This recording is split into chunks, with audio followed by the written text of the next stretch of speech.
Hi, everyone. So I have a special guest on my show. His name is John Farinelli, and he is a health coach for men. John, welcome to the show. Yeah, thanks for having me, Leon. I'm really grateful to be here. We'll be talking about the purpose of failure as like a pathway to success. And I think John has a lot of really wonderful insights on this, as well as we'll talk about his own journey in being able to heal his own health. So, John, why don't we get started here? So, can you tell us a little bit about yourself? What got you interested in health and how you're able to overcome the challenges that you went through?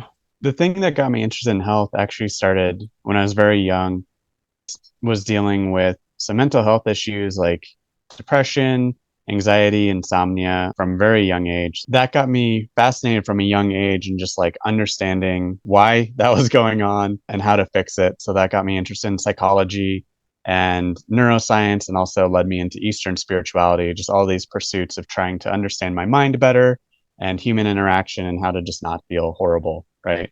But I was also dealing with some chronic physical illness as well. I was, didn't have a great immune system. I was getting sick pretty regularly, getting strep throat once or twice a year, which then meant that I would take a lot of antibiotics, which as we learned more about the microbiome, I was just like kind of throwing fuel on the fire, messing up Oh, my gut bacteria and my gut health. But that kind of progressed over time until I was in my early 20s.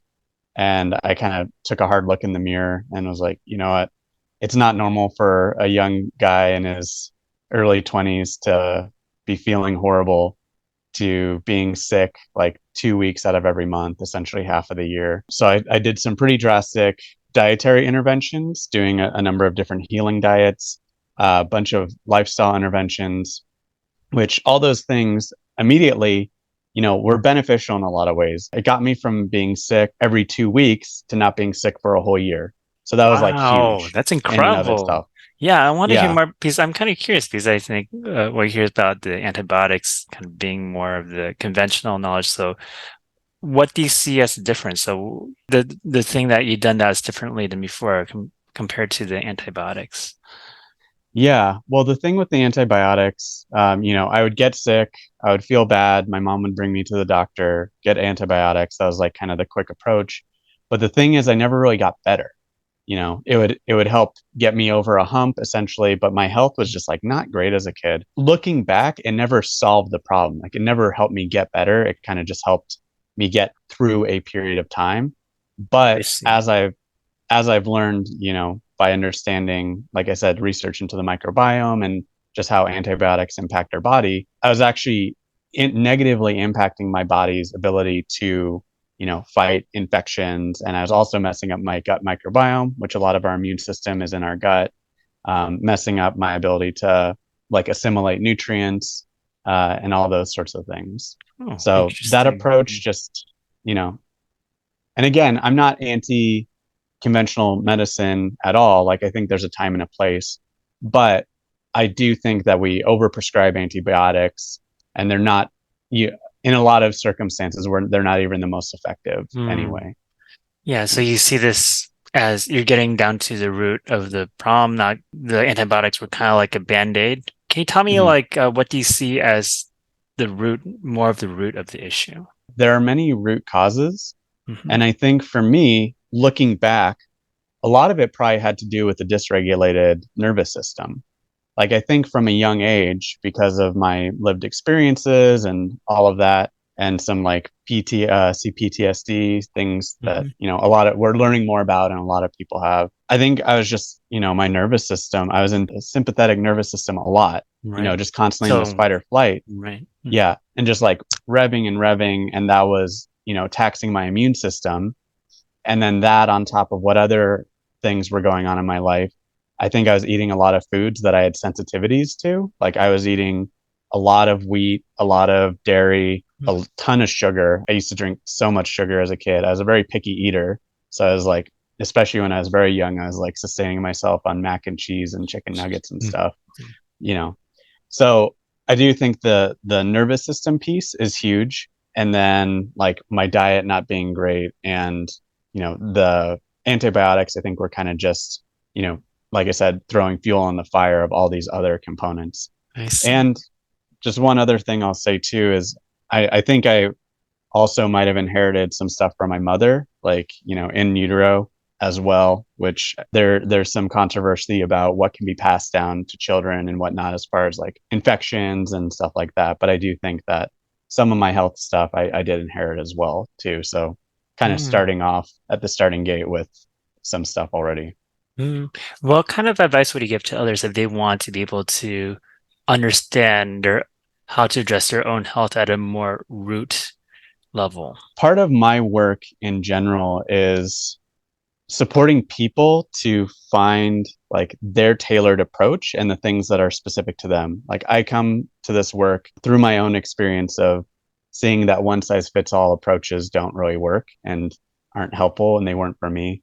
So there is a process of reflection and really taking the time to slow down and patience as well to really start to put the puzzle pieces together.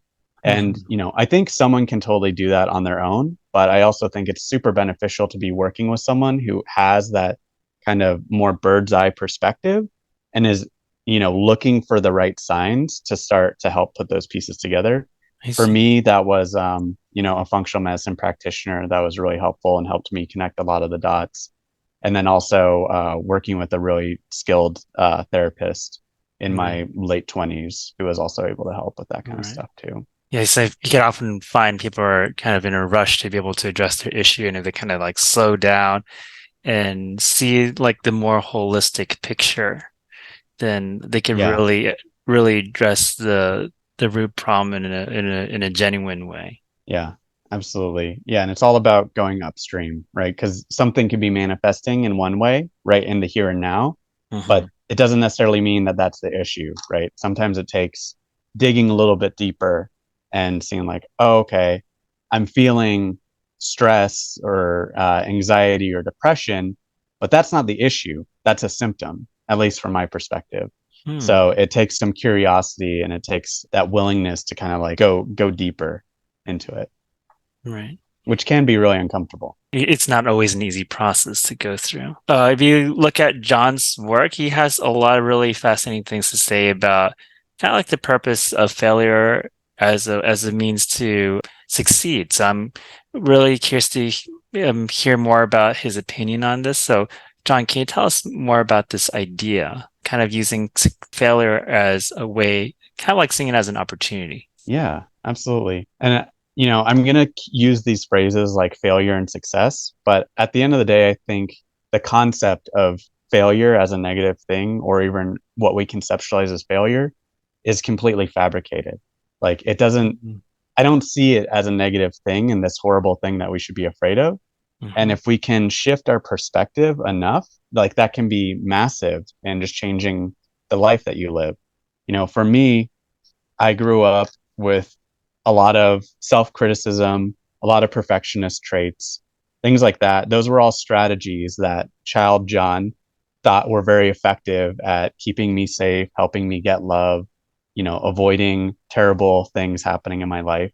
But all those things I've realized actually did the exact opposite. They paralyzed me from being outgoing and being willing to make mistakes, which are so essential in all of life, right? To like making friends, to learning new skills or new hobbies, forming deep, meaningful relationships, pretty much anything in life. And I'm going to go on a little bit of a tangent, but I really like this metaphor. It was like a lived metaphor that I went to the Biosphere 2 in near Tucson, Arizona, and I Biosphere remember too? What's that?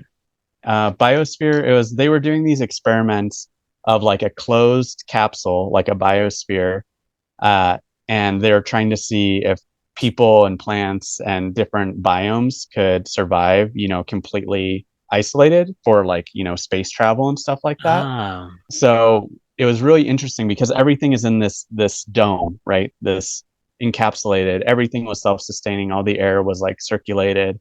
And I remember seeing these trees that were being kind of propped up. They were kind of like flopping over and being propped up. And someone in the group asked, they're like, why is that being supported? And they said, well, there's no wind here. So there's nothing to stress or challenge the trees. So they don't get strong enough to stand up on their own. So they just fall over. Oh, okay. Wow, that's really fascinating. Yeah. And the what I see from that, I think that's a great metaphor for life. Like if we don't have challenges, if we don't have things that are gonna get us a little bit uncomfortable, right? And have to like, build that muscle to stand up, we're not going to be able to. Yeah. And I think Mhm. that goes with failing in the same way. I think a lot of people are really, understandably so, uncomfortable with failure or afraid of failing. And then they don't take risks. And then when challenges come, they don't have the resilience to really rise to meet them. Or they, are stuck in a life that they really don't feel happy with and they Yeah. feel unfulfilled. Yeah. And one of the things you mentioned about is failure's stigmatized. So Hmm. I remember you mentioning something about it'll be helpful to look at things less from a pass fail kind of perspective and see life more as an experiment. So can you explain that idea a bit more? Yeah. This is something that's been really helpful for me in my life. This is kind of the foundation. Like the first time I work with a patient or a client, I set this as the groundwork, especially when it comes to behavior change, which is the whole realm of, I think, health coaching or coaching in general. Uh, is when you set a goal and you set it as like, oh, this is really important or something I've been meaning to do or been wanting to do, it adds a lot of pressure to it. And that pressure can make you avoid doing it altogether.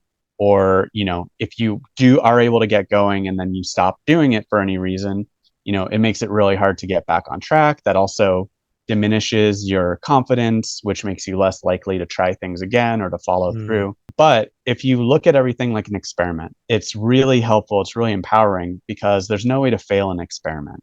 And you're also not committing to an experiment like for the rest of your life. You're just seeing what happens.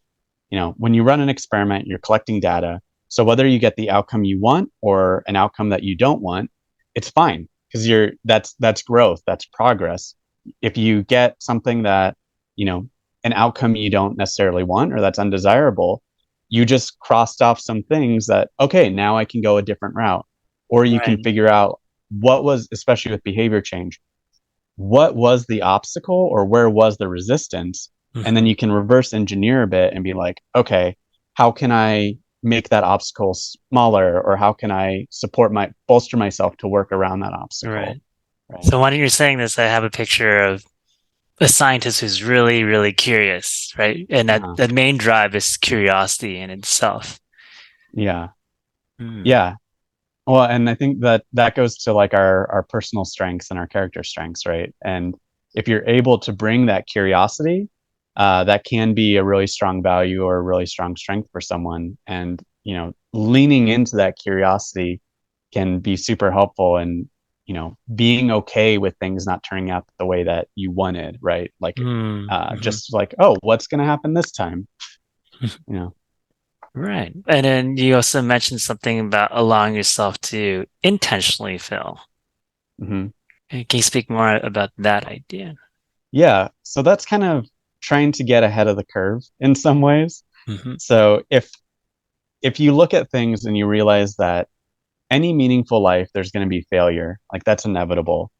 And you could sit around waiting for failure to come and then see how you do, which, that is a strategy, that is a method. Or you can do what like musicians do and what martial artists do. Like you can practice, right? So that when you're in the moment and you need to use that skill, you're more adept at it.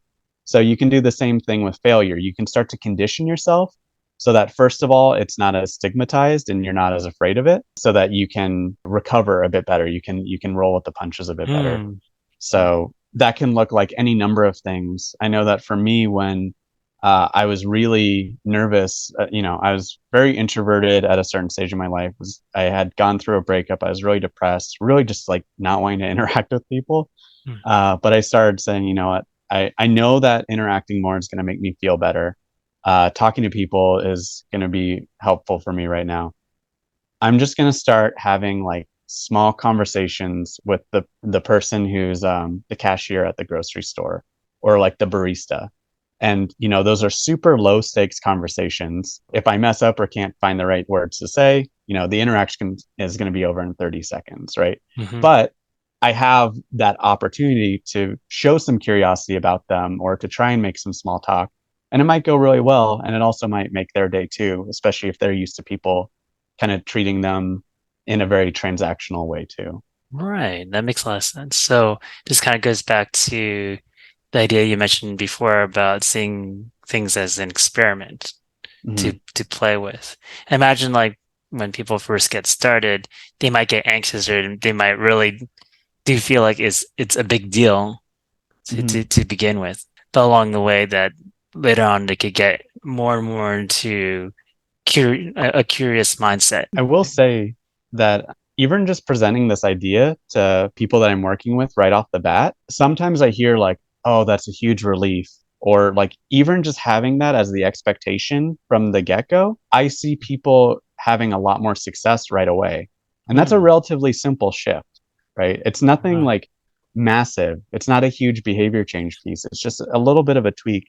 And yeah, a lot of habits die hard and a lot of these perfectionists or critical parts run deep, Hmm. but it's really, I think, soothing to the nervous system, or in like the terms of internal family systems, which is a perspective that informs me a lot.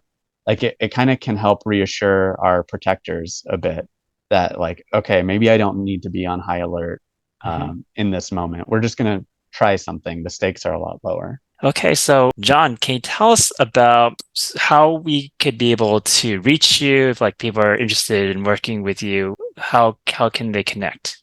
Yeah, thanks for asking. So I have a website. Mm. I will admit that I'm not the best like IT person, but I do have a functional website, johnfarinelli.com. So you can go there and learn more about my personal healing journey, a bit about my approach, and you can schedule a free consult check-in just to see if we're a good fit and to ask any questions that you might want. And then if you know that, you've looked at my other material and some other interviews and you're like, oh, I'm on board, there's a way that you can just sign up right there too to schedule a Mhm. session. And then I do have social media as well. I'm on Facebook and Instagram. A goal this year is to be more active on social media. So I'm trying to think. I think my social media is john.farinelli on Instagram, Mhm. at I have a link john.farinelli. to John's website, his Instagram, and also whatever links that he has. I have it down below in the description box. This is really wonderful experience talking with you, John, and learning about your history, what motivates you to like really be interested in health and how to be able to find the value in failure and seeing life as an experiment. And I think I just really love the perspective that you bring. I think it's a very positive one and something that is worth it for people to be able to hear too. Awesome. Thanks so much for giving me the opportunity to talk to you.